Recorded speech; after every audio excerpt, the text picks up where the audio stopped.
I love the title of this next talk, titled Forgiveness is Good Business. Dionne Nicholls-Germain, welcome to the stage.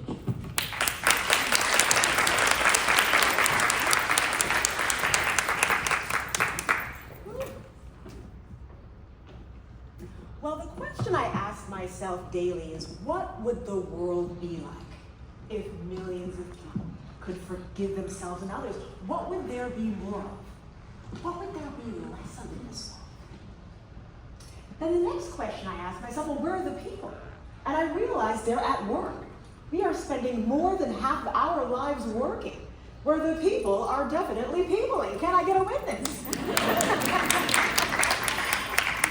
From smaller grievances, like John from accounting, who keeps stealing your lunch from the cafeteria fridge. I mean, it's annoying. I caught John red-handed on my nanny cam. I kid you not. Or perhaps, as the only woman on the team, you have felt that heat rising in you, or that total disdain, not only for your colleagues, but the entire patriarchal system, every time you were overlooked or silenced in the room. Or maybe you're still carrying that 1,000-pound weight of resentment because you had to leave a job that you loved. The atmosphere was so toxic that the anxiety and depression left you a mere shell of yourself. And yet, with every betrayal, blatant disrespect, or inadvertent misstep, we must learn to forgive.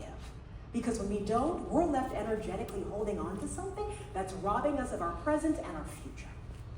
When anger festers, it creates a thickening wall of alienation, separation, and distrust.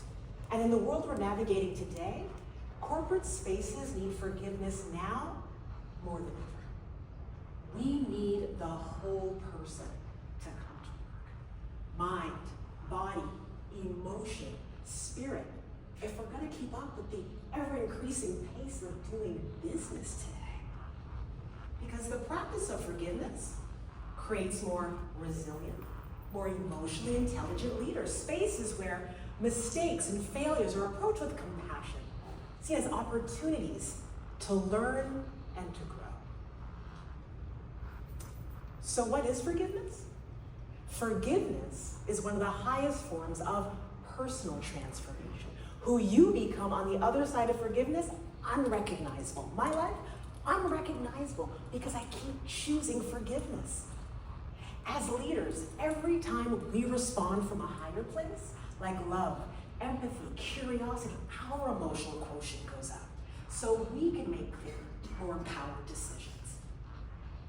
And we know that the personal transformation of just one leader, just one, can impact the collective transformation of a team, a division, entire corporate culture. I remember working with a team where the morale was so low because they were going through a major change. There were a lot of unmet promises demanding more with less resources. It became a real us versus them mentality towards leadership. The VP shared his people were suffering. They were so angry and disappointed by the way leadership was handling things.